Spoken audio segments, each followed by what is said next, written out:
Siempre, hoy sabiendo que tenemos un encuentro hoy también es Santa Cena, ¿sí? Lo hacemos siempre el primer domingo de cada mes y ya sabemos la preparación que debemos tener, ¿sí? Cómo debemos estar, si debemos entender bien lo que estamos haciendo, hermanos. Y yo hoy traigo para compartir, continúo ya por fin, termino la primera carta de Timoteo, ¿sí? Se fue haciendo extensa, pero la verdad que era necesaria, nos fue instruyendo, nos fue mostrando, ¿sí? A través de su palabra, como Pablo le dejaba a Timoteo, cómo le iba indicando las cosas o que tenía que tener cuidado, lo que debía enseñar, lo que debía prestar atención a lo largo de esta carta, y sobre todo en la última vez que tratamos, que nos tocó traer la palabra, ¿sí? Él le hablaba, ¿sí? De que peleara la buena batalla de la fe, ¿sí? Y le indicaba que la raíz de todos los males era el amor al dinero, que ese problema que trae ese amor es la codicia, ese deseo vehemente de poseer muchas riquezas con el solo fin de tenerlas, ¿sí? Eso producía una trampa, un lazo, que la verdad que no le permite a los creyentes vivir vidas piadosas, ¿sí?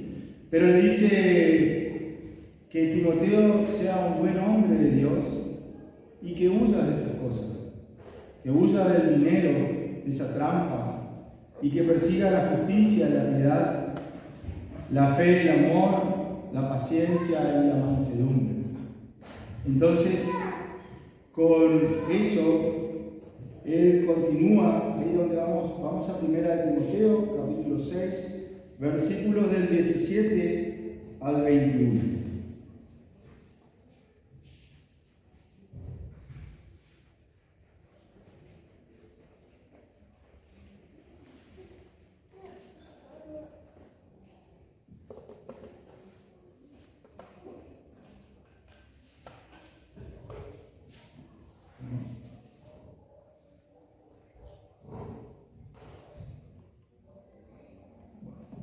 Dice la palabra de Dios: a los ricos de este siglo manda que no sean altivos ni pongan la esperanza en las riquezas, las cuales son inciertas, sino en el Dios vivo, que nos da todas las cosas en abundancia para que las disfrutemos. Que hagan bien, que sean ricos en buenas obras, dadivosos, generosos, atesorando para sí buen fundamento para los porvenir, que echen mano de la vida eterna. Oh Timoteo, guarda lo que se te ha encomendado, evitando las profanas pláticas sobre cosas vanas y los argumentos de la falsamente llamada ciencia, la cual profesando algunos se desviaron de la fe. La gracia sea contigo. Amén. Padre Celestial, en el nombre de Jesús, Señor, te pido que tú estés obrando, Señor, en mi vida, para que al momento de exponer tu palabra sea tu mismo Espíritu quien la esté exponiendo, Señor. Y por sobre todas las cosas, Señor, seamos oidores, pero también hacedores, Señor. No solamente mis hermanos, sino quien habla, Señor. Tenemos que ser hacedores y poner en práctica todo lo que habla tu palabra, todo lo que nos habla, todo lo que hoy nos vienes a decir, Señor. Ayúdanos, Padre, a ser fuertes, fortalécenos en nuestros momentos de debilidad y por sobre todas las cosas, Señor, ayúdanos a ser verdaderos ejemplos de creyentes, Señor. Te lo pedimos en el nombre poderoso de Jesús. Amén. Amén. Bueno, hermanos, como decía, él venía diciendo, ¿sí? Le venía hablando a ustedes cuando hablamos en el versículo 9 de ese mismo capítulo 6, parecería como que esto habla de lo mismo, porque decía que aquellos que quieren ser ricos, que anhelan las riquezas, dice 9, dice, porque los que quieren enriquecerse caen en tentación y lazo.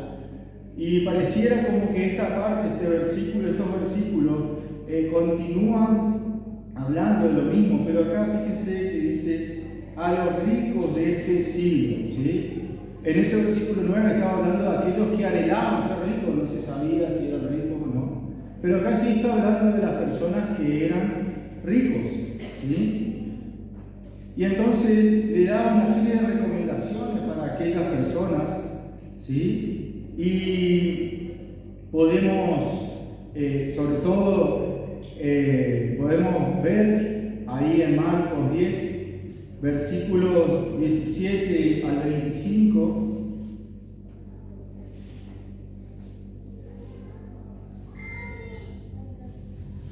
dice, al salir él para seguir su camino, vino uno corriendo e hincando la rodilla delante de él, le preguntó, Maestro bueno, ¿qué haré para heredar la vida eterna? Y acá, si nosotros vamos a Lucas 18, este joven rico, ¿sí? Se dice en Lucas que era un principal, o sea que tenía una preparación, que era un principal de los judíos, ¿sí? Y le pregunta, dentro de su legalismo, ¿qué tenía que hacer para heredar la vida eterna? ¿Qué había que hacer? Y él, Jesús, entendiendo que era un joven principal, ¿sí?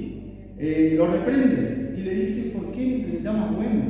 Sabiendo y con la preparación que tenía este varón, él sabía que solo Dios era bueno, o tenía que saber. Para esto no estaba negando su deidad, simplemente lo estaba reprendiendo y le dice, ¿por qué me llamas bueno en el 18?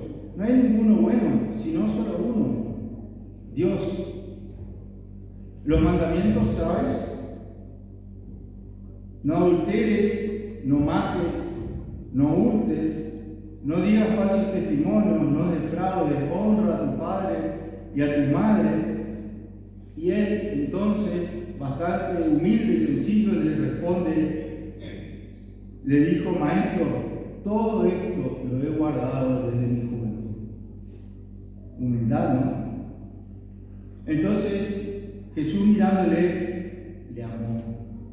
Y acá, Jesús sintió una gran compasión por la búsqueda de la verdad de este varón, ¿sí? A pesar de su legalismo y de creer que eran las obras que iban a hacer los que iban a permitirle acceder a la vida eterna, y que a pesar de que había sido sincero en su respuesta, la misma era superficial y falsa.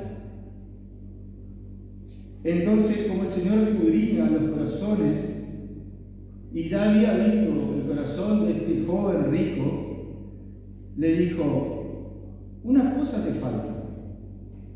Anda, vende todo lo que tienes y dale a los pobres. Y tendrás tesoro en el cielo, y ven, sígueme tomando tu cruz. Jesús no estaba hablando de que haga filantropía, de que tendría que hacer votos de pobreza, sino que lo que estaba viendo nuestro Señor Jesús es que Él estaba exponiendo su corazón. Él conocía el corazón de este varón y que probablemente, ¿sí? Ni siquiera, o sea, hacía todo esto, pero probablemente podía ser que ni siquiera ama al prójimo. No estaba dispuesto a perder o dejar de lado sus posesiones. Amaba más sus posesiones que la obediencia al Señor. Amaba más las posesiones que el señorío de Cristo. Y no le importaba lo que Cristo le pudiera pedir.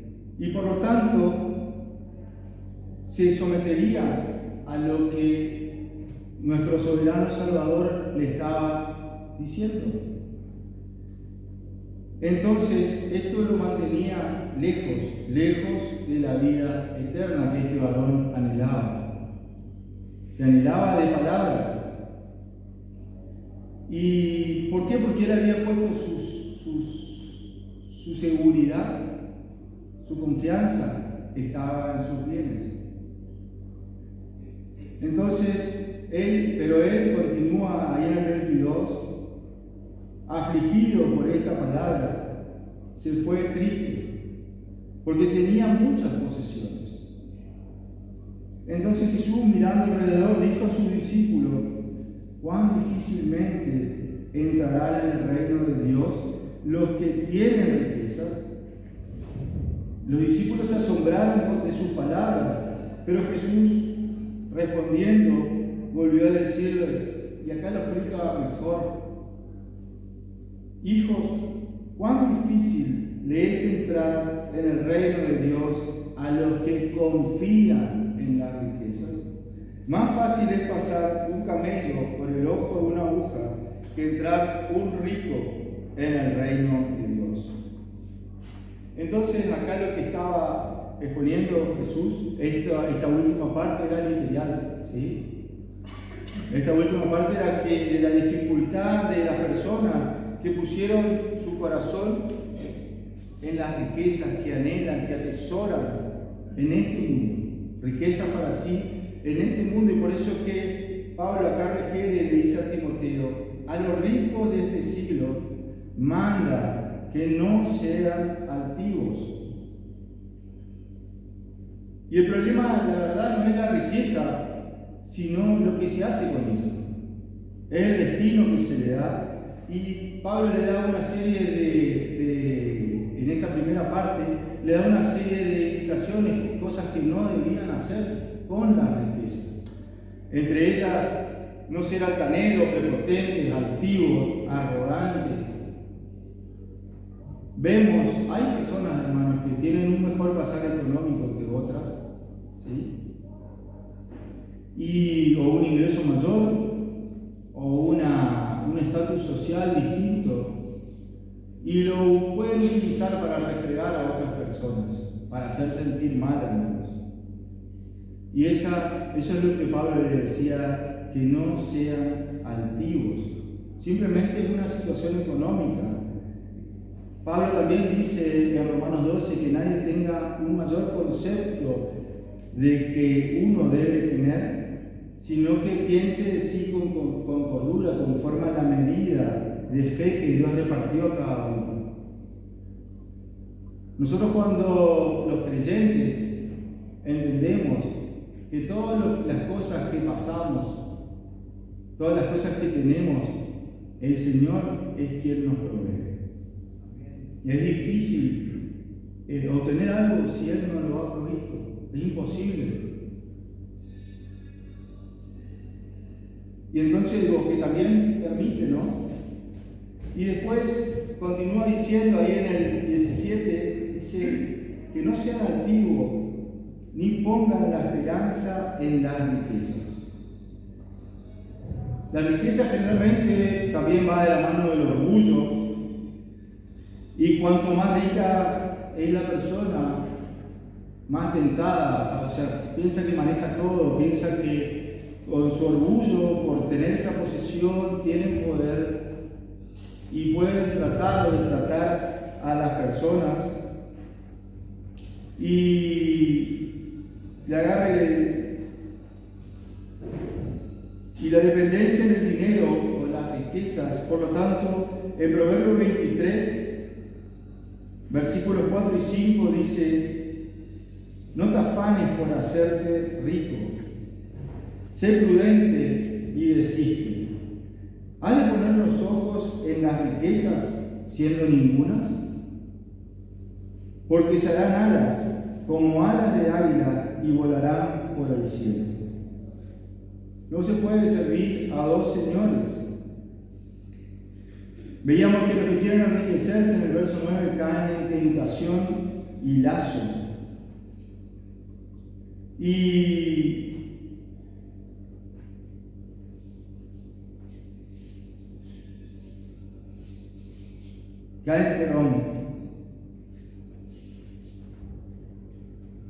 Vemos que en el versículo 9 que las personas caen en tentación y lazo por añorar esas riquezas, ¿sí? Por esa codicia, buscar desmedidamente. Y acá, por eso Pablo le refería que no pongan la esperanza en las riquezas. ¿Por qué? Porque son inciertas. Porque cuando uno pone la esperanza en las riquezas, está con miedo, está con temor. Actúa de esa manera, porque confía y la confianza termina cuando esa riqueza se desvanece, cuando esa riqueza se pierde. Fíjense, si nos ponemos a pensar en el ejemplo del corralito que pasábamos en el 2001, ¿sí? De cuántas personas se han quitado la vida, porque han perdido todos los ahorros de su vida, todo el esfuerzo de su vida han dedicado, lo han ahorrado, y el Estado de alguna manera se quedó con todos sus ahorros. Y esa gente que ha puesto su esperanza en las riquezas, su confianza, como decía Pablo, son inciertas y desaparecieron. Pero imagínense también la otra situación, de que esa riqueza no desaparezca, de que permanezcan. Vinimos sin nada, también dice la palabra, y sin nada nos vamos a ir. Y esas riquezas que podamos o atesoremos acá, no nos van a servir para la vida eterna. Entonces,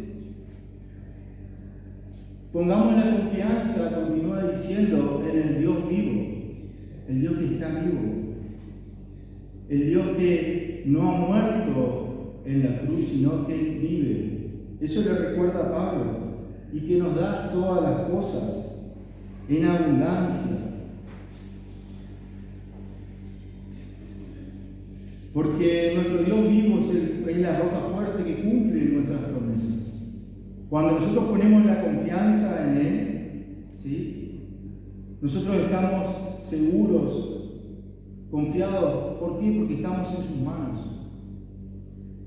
Pero también hay un detalle en eso. Muchas veces confiamos en nuestra vida y ponemos en nuestras manos y decimos que creemos en Dios y ni siquiera le conocemos.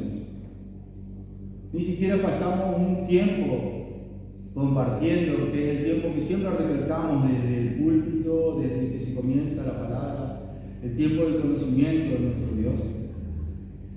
Entonces, es muy difícil confiar de esa manera.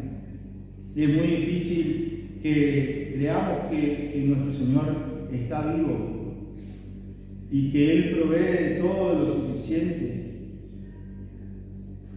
Solo poniendo nuestra esperanza en Dios podemos escapar del lazo, confiando en el Dios que vive y que es inmortal, cuyo imperio y honra es por siempre, el cual nos da siempre todas las cosas para que abundemos, pero también para que disfrutemos de las cosas. Cuando nosotros, ¿se acuerdan cuando veíamos Mateo 6:33? Primeramente buscar el reino de Dios, justicia, y el resto vendrá por añadidura. ¿Sí? Cuando nosotros aprendemos a confiar en el Señor, Él nos da todo lo necesario y suficiente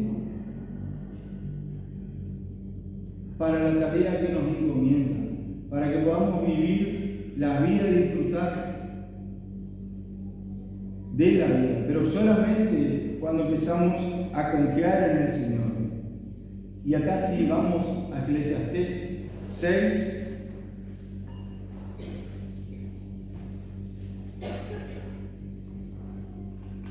versículos 1 y 2.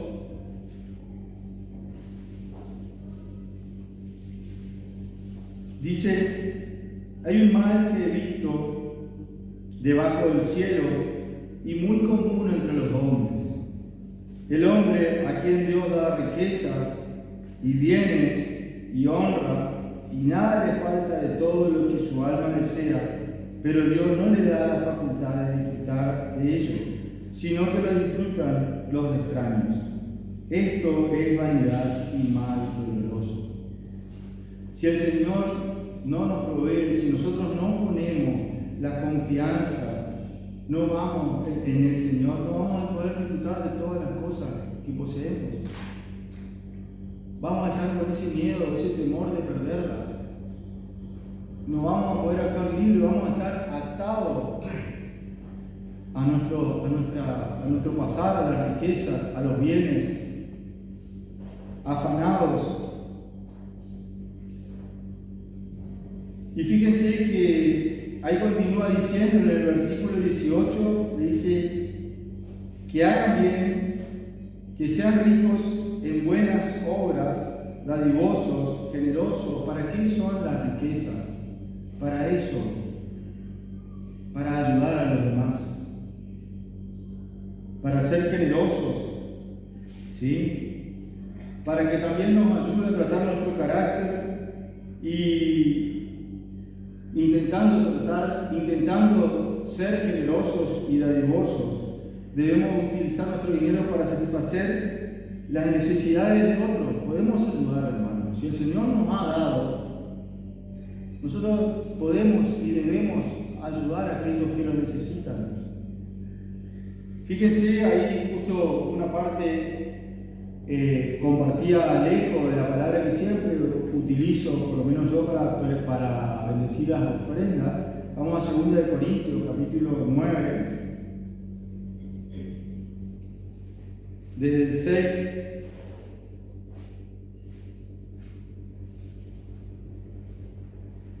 Dice: por esto digo, el que siembra escasamente, también segará escasamente. Y el que siembra generosamente, generosamente también segará. Cada uno dé como propuso en su corazón, no con tristeza ni por necesidad, porque Dios ama al dador alegre. Y poderoso es Dios para hacer todas las cosas, para hacer que todas las cosas abunde en vosotros toda gracia, a fin de que teniendo siempre en todas las cosas todo lo suficiente, abundéis para toda buena obra. Acá nos está hablando el Señor de que el que sembraba escasamente iba también generosamente, iba a recoger generosamente, iba a cegar generosamente, pero acá también dice que poderoso es Dios, que no demos por necesidad, no demos por obligación, porque Dios es poderoso para hacer que en nosotros sobre, ¿sí?, ese dinero, esos bienes, a fin de que teniendo siempre todo lo suficiente podamos ayudar a otras personas. Voy a leer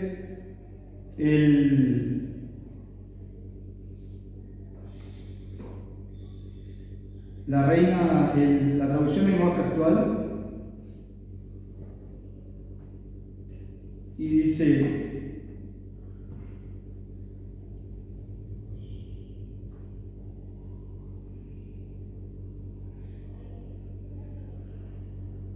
cada uno debe dar según crea que deba hacerlo. No tenemos que dar con tristeza ni por obligación. Dios ama al que da con alegría. Dios puede darle muchas cosas a fin de que tengan todo lo necesario y aún les sobre. Así podrán hacer algo en favor de otros. Como dice la Biblia, refiriéndose al que es generoso: siempre que ayuda a los pobres lo hace con generosidad y en todo sale triunfante. Dios da la semilla, versículo 10, que se siembra, y el pan que los alimenta.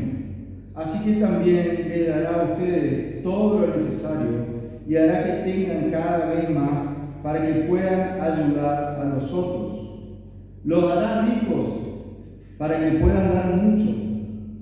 Así serán más los que den gracias a Dios por el dinero que ustedes van a reunir y que nosotros vamos a llevar.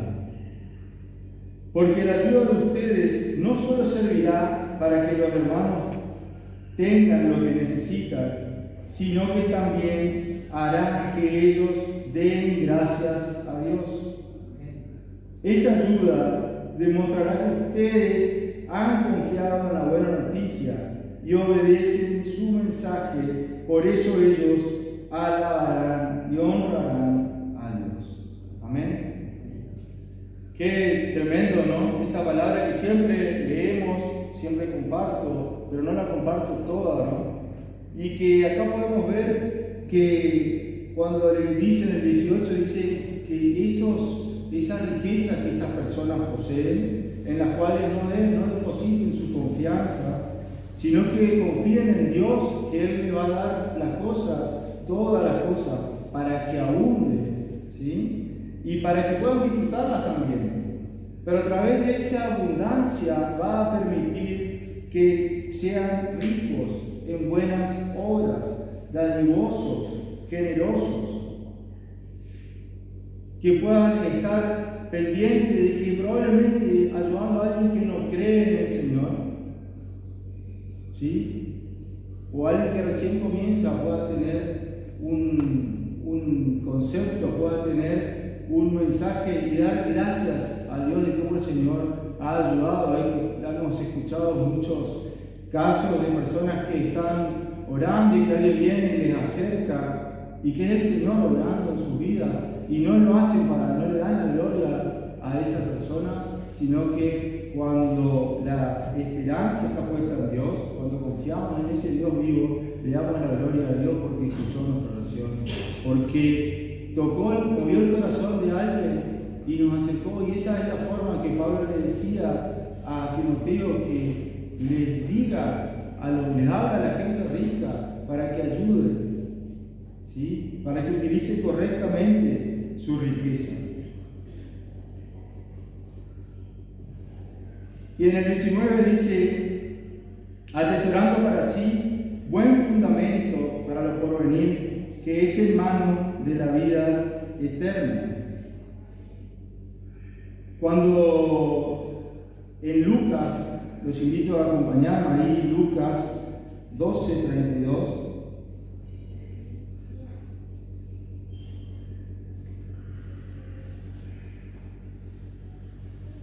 dice: no temáis, manada pequeña, porque vuestro Padre le ha placido daros el reino. Vended lo que poseéis y dad limosna. Haceos bolsa que no se envejezca, tesoros en los cielos que no se agote, donde el ladrón no llega, ni la polilla destruye. Porque donde está vuestro tesoro, allí también estará tu corazón, atesorando para sí un buen fundamento, poniendo tu tesoro, tu corazón en las manos del Señor, de ese Dios vivo, que nos va a dar todo lo suficiente para que sobre y abunde.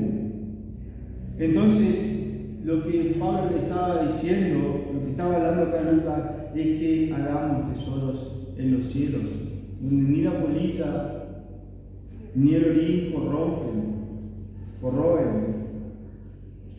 Y también dice, ¿se acuerdan que también leíamos en el versículo 12 que eche mano de la vida eterna? Acá también refiere a lo mismo. ¿Y qué es la vida eterna? ¿Se acuerdan que lo habíamos visto? Que la vida eterna era tener esa intimidad con Dios. De acuerdo a lo que el diccionario Bain dice, apropiarse de la práctica de los privilegios, beneficios y responsabilidades que involucran su posesión. Hoy también Luis compartía al momento de comenzar que es la vida eterna, que te conozcan a ti, el único Dios verdadero, y a Jesucristo, a quien has enviado. Hermanos, tenemos que aferrarnos a nuestra relación con el Señor. Echa mano de Dios. Le decía en el versículo 9, fiel es Dios, por el cual fuiste llamados a la comunión con su Hijo, Jesucristo nuestro Señor. Hemos sido llamados, eso está en 1 Corintios capítulo 1, versículo 9, hemos sido llamados a tener una comunión con el Señor. Estamos siendo llamados. No debemos olvidarnos, porque muchas veces nos olvidamos. Muchas veces caminamos, andamos, sin siquiera poder darle gracias a nuestro Señor por todo lo que nos pasa. Y él acá lo que venía hablándole, que le decía que atesoren un buen fundamento para el porvenir. ¿Un buen fundamento para qué? Hablábamos recién que si nosotros hacemos tesoros acá, podemos tener miles de propiedades, miles de cosas materiales, un excelente sueldo, pero si nosotros no atesoramos para la vida eterna, cuando nos vamos vacíos y allá no hicimos nada, hermano. Voy a Lucas 12.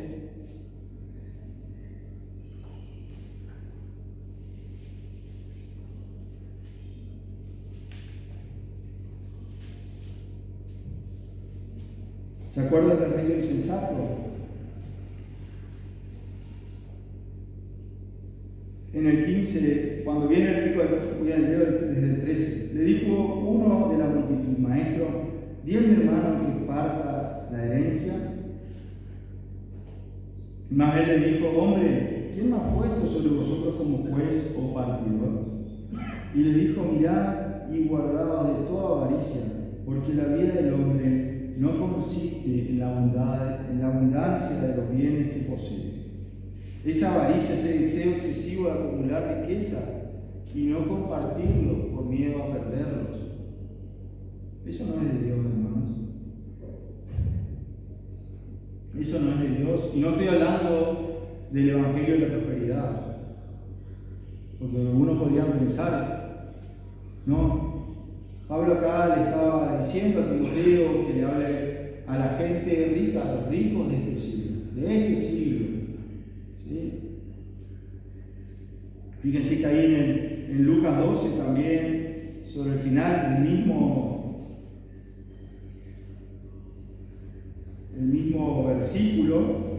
capítulo, Así es, en el 21, es el que hace para sí tesoro y no es rico para con Dios. ¿Se acuerdan cuando dijo: ya tengo todo, no necesito de nada, voy a ampliar mi silo, voy a acumular, no me interesa compartir, yo estoy salvado, para mí ya es suficiente, ahora voy a tirarme, voy a comer, voy a beber, regocíjate? Y el Señor le dijo: hombre necio, tú que no crees en Dios, tú que no confías en el Dios verdadero. Hoy, esos tesoros que estás haciendo, que hiciste aquí en la tierra, no te sirven. Has hecho tesoros para sí.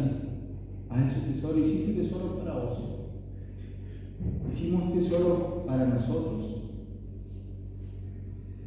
Pero los tesoros que valen y que nos sirven, a los que confiamos en nuestro Señor, a ese Dios vivo, son los tesoros en los cielos. Amén. En Filipenses 4, fíjense que cuando tenemos una comunión con Dios y la disfrutamos, comienzan a cambiar realmente nuestros valores, comienzan a cambiar nuestra forma de pensar, y esto produce que dejemos de valorar cosas que antes valorábamos en el mundo y empezamos a poner más atención a cosas que la palabra nos está instruyendo. Dejamos de ver necesario todo lo que ve, todos los valores de este mundo, ¿sí? La fama, dinero, riquezas.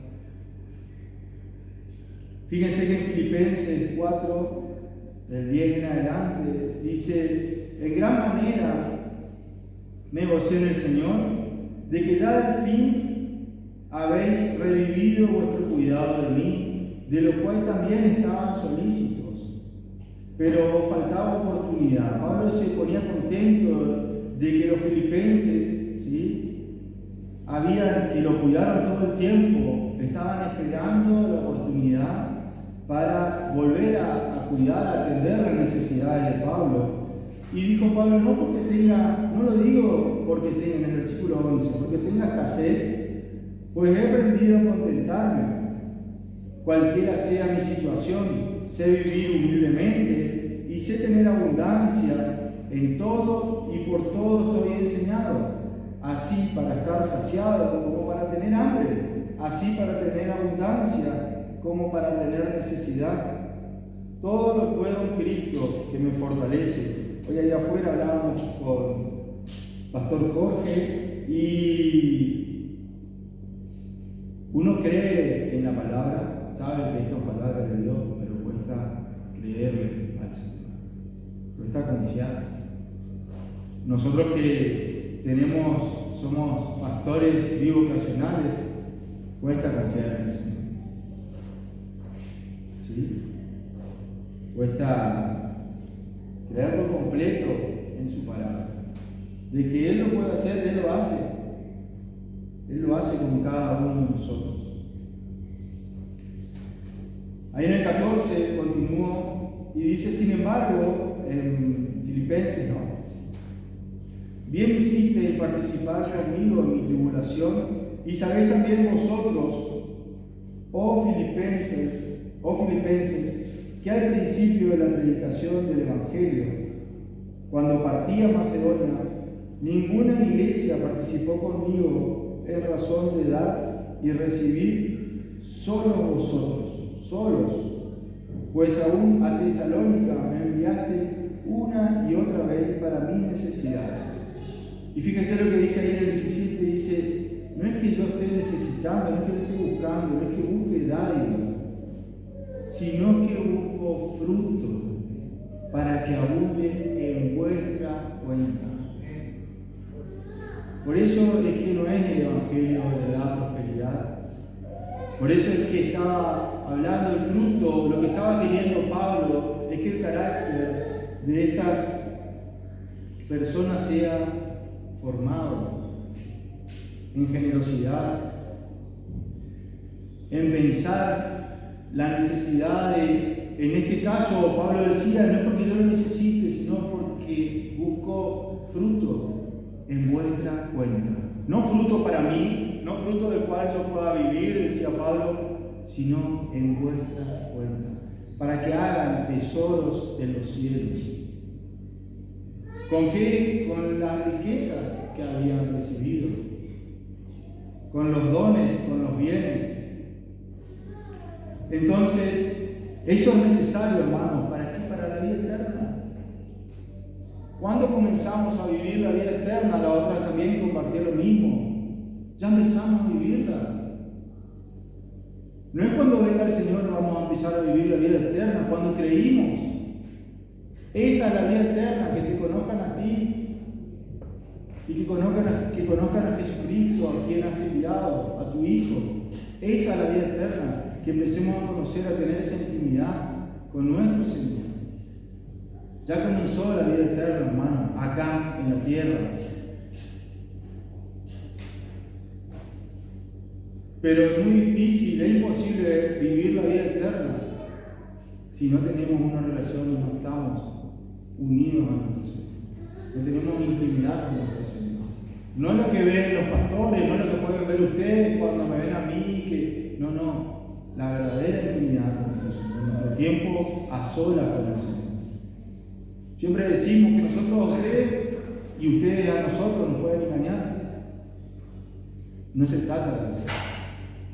Pero Dios no puede ser burlado. Entonces nuestras relaciones con el Rey de Reyes y Señor de Señores, a través de cómo, de conocer la verdad, de conocer a Jesucristo. Y en la segunda parte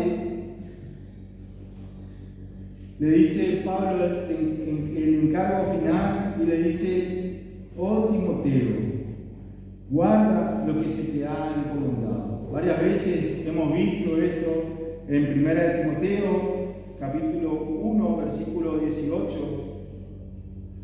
¿Qué es lo que se le había encomendado? Dice, este mandamiento, hijo Timoteo, te encargo.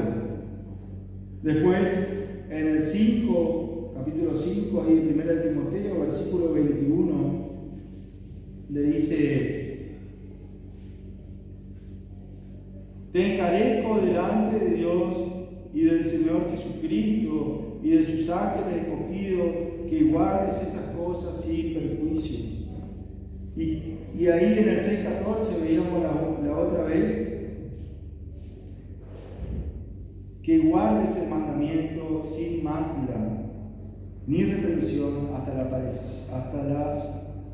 aparición de nuestro Señor Jesucristo. Amén. ¿Qué es lo que le estaba diciendo Pablo a Timoteo que guarde? ¿Sí?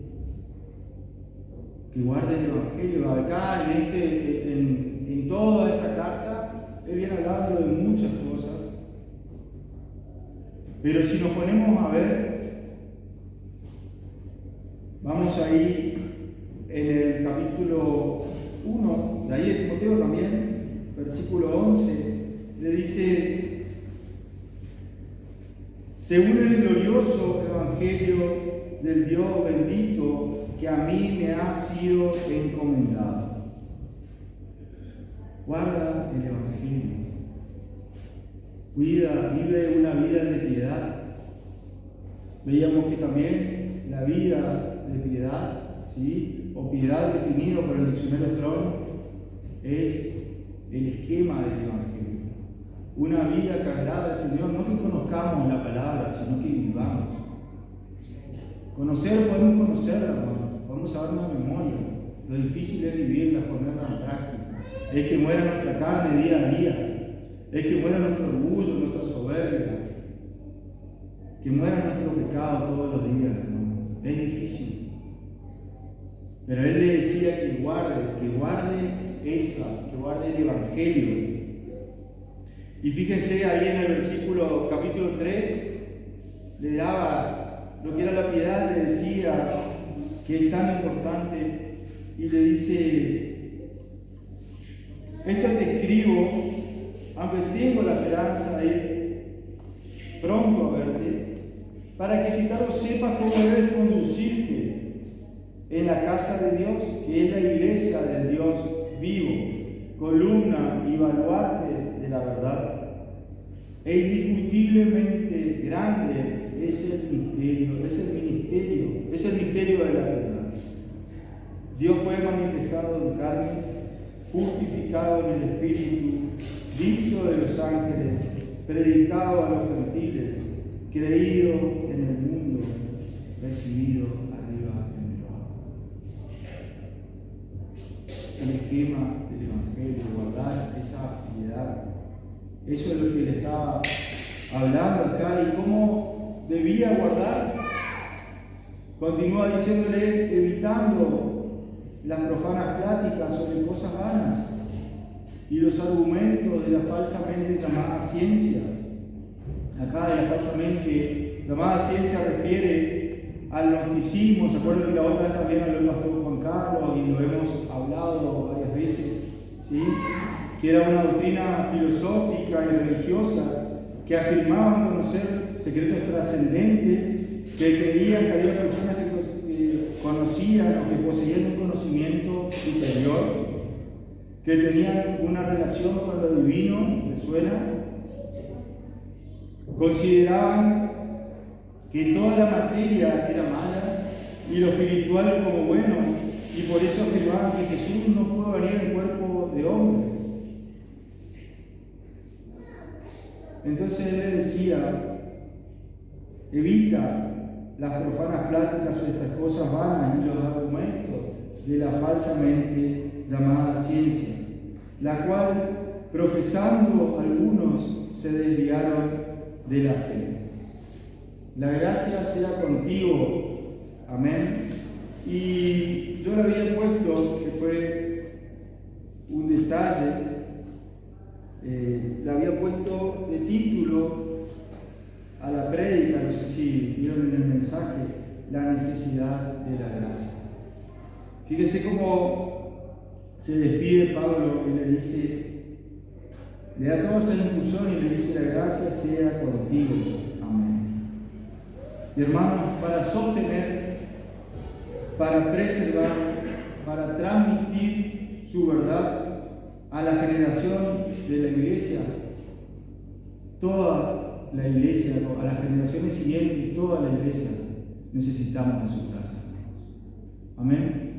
Padre Celestial, en el nombre de Jesús, te damos gracias, Señor. Gracias por hablarnos hoy. Gracias por obrar en nuestras vidas, Señor. Te pedimos que nos ayudes, Señor, que nos ayudes a continuar a perseverar hasta el fin, Señor. Sabemos que tuyo tanto es el querer como el hacer, Señor. Y nos ponemos ante ti, Señor, para que se haga en cada uno de nosotros tu voluntad, para que recibamos esta palabra con mansedumbre, Señor, para ponerla en práctica, Señor. Podamos ser atentos oidores y más aún hacedores de tu palabra. Ayúdanos, Señor, en este caminar que comenzamos, que andamos.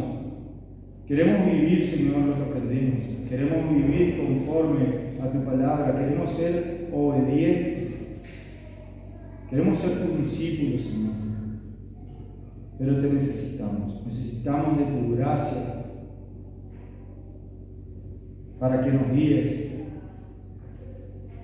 Necesitamos de ti para que sigamos, Señor, avanzando, para que ser transformados por el poder que hay en tu palabra, Padre Santo. Te pido, Señor, por la congregación, Padre Santo, para que tú estés obrando en sus vidas, para que tú estés guiándonos, para que tú nos estés dando paz, Señor, y gozo cada vez que recibamos tu palabra. Y cuando nos exhortas, Señor, cuando nos llevas a cambiar de caminos, que seas tú nuestro guía, que seas tú nuestro sostén, que seas tú nuestra fortaleza, que seas tú, Padre Santo, obrando en nosotros. Te pido, Señor, que abraces a cada uno de mis hermanos, que le des la paz, Señor, y que cada uno de esta manera también nos vayamos preparando, Señor, para compartir esta Santa Cena. En el nombre poderoso de Jesús. Amén. Amén. Gracias, Señor.